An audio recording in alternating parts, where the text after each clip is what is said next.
The computer is a valuable tool. Once I have access to the information, the computer makes me more independent.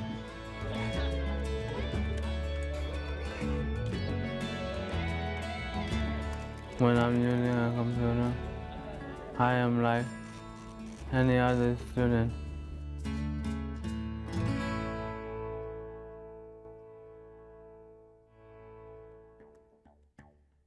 The computer is a vital tool for education and employment. There's really nothing that does the variety of tasks that the computer can do, but it's not perfect.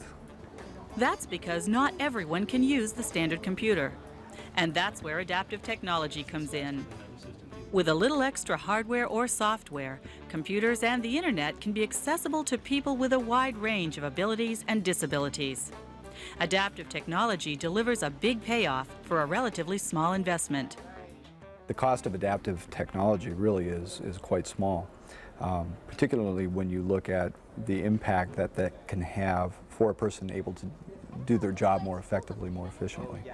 Adaptive technology addresses the challenges imposed by specific disabilities. For example, low vision.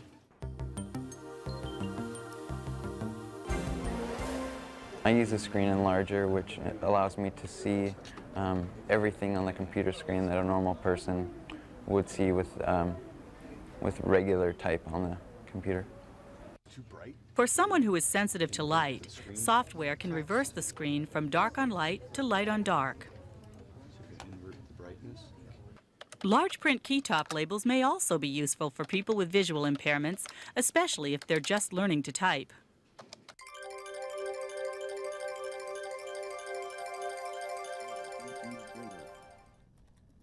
The most common adaptation for people who are blind is speech output.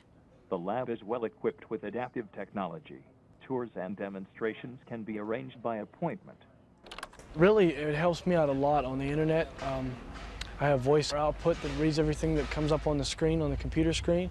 So I'm able to access anything that I want to on the computer. And it's really helped me out a lot. A scanner combined with speech output allows people who are blind to read printed materials. A tall fellow in a Batman costume comes soaring out of the winter sky. Other adaptations include Braille displays and Braille printouts.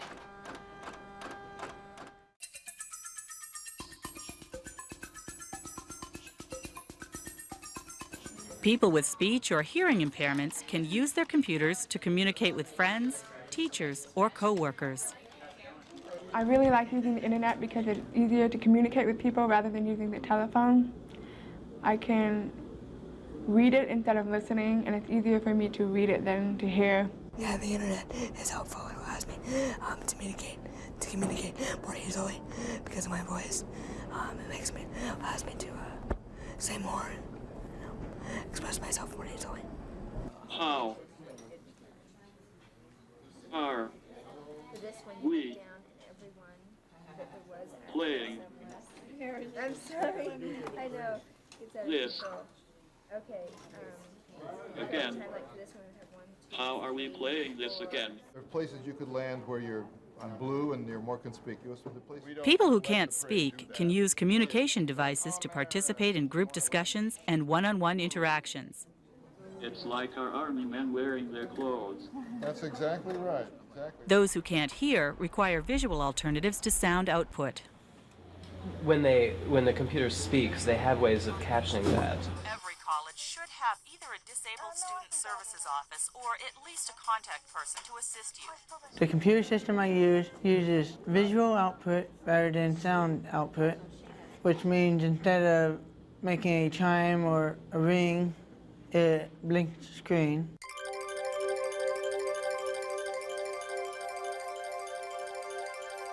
People with learning disabilities can use a variety of software to help with reading and with writing papers. Adaptive technology ranges from spell check and grammar check to speech input and output. Washington is leading the world in global health and building. Schoolwork, it helps me because when me and my mom try to work to do it, we usually fight, and so it usually ends up being a bad consequence. So if I can do it on my own, it's way better. Washington Phase 2 schedule August 7th to 13th. I basically just use standard word processors with grammar checker and spell checker and dictionaries on the computer. Just using the word processor alone, it reduces the amount of time that it takes to write things. I have a voice box that it will read it to me, so I understand what I'm reading. Was Helen Keller the first deaf-blind person in the United States to be educated? And then when I have to read books, I just scan those so they can read the books to me, so I don't have to spend 2 hours reading one page or something. The things that I found really helpful have been speech-to-text programs. You know, you talk to your computer and it writes. At the University of Washington, a variety of hardware and software. I've written papers at college in, a quarter of the time that it would have taken me to type them by hand. With speech-to-text, I just say the word and it shows up on the screen. Period.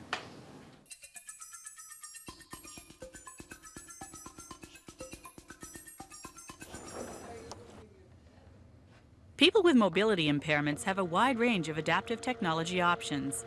For some, flexibility in the positioning of tabletops, monitors, and keyboards is helpful. I use a mouthpiece that I type with. I can do at least 30 words per minute when the words are going from my head to the keyboard. I like to write lots of things, and were it not for computers and word processing and spell checking and things like that, it would take me ages. I have a trackball, which I roll around, and I use sticky keys to hold down Control and Shift. The computer helps me type reports better, and it's easier on my arm. I don't have to wear my prosthetic. One thing that I use is a keyboard where the keys are enlarged and there's more space between, because when I hit keys on the regular keyboard, I get double letters.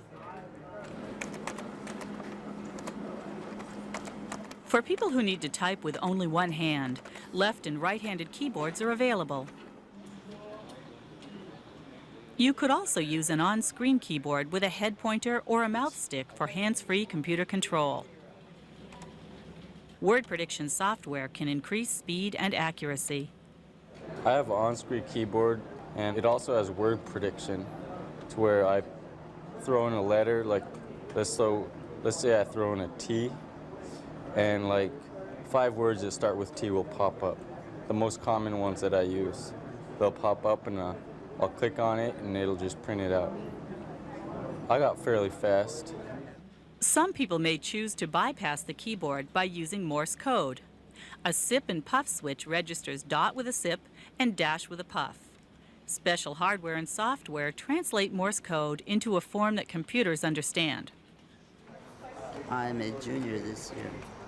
Other people may choose a speech input system to replace the keyboard. I use a program that helps me type. Whatever I say, it types. I talk into the microphone and it types it out on the computer screen. It makes me feel a lot more independent and don't have to rely on somebody for so much, and that I can do it myself.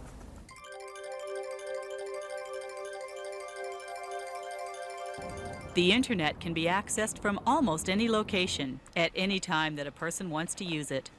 This is a real benefit for people with health impairments. I think that computer can help hospitalized kids. When I was in the hospital for 1 month, I talked to other kids and I could socialize with them, and people send me mail, creating meals to get well. In the past year, I lived in a hospital, and an internet connection there allowed me to communicate with teachers. I think that the internet is really helpful for students who miss school due to medical reasons, because it allows them access to teachers, resources, and fellow students, which can be very helpful.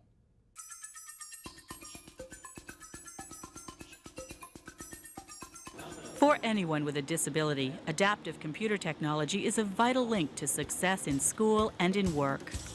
It's more fun. I mean, I've had people try to type for me, and you know, it's just no fun trying to tell someone else what to write. Like, I took a poetry class, and I felt weird trying to tell some friends or my age what I'm thinking and what I'm trying to put on paper. I like using my computer because it helped me to be independent. I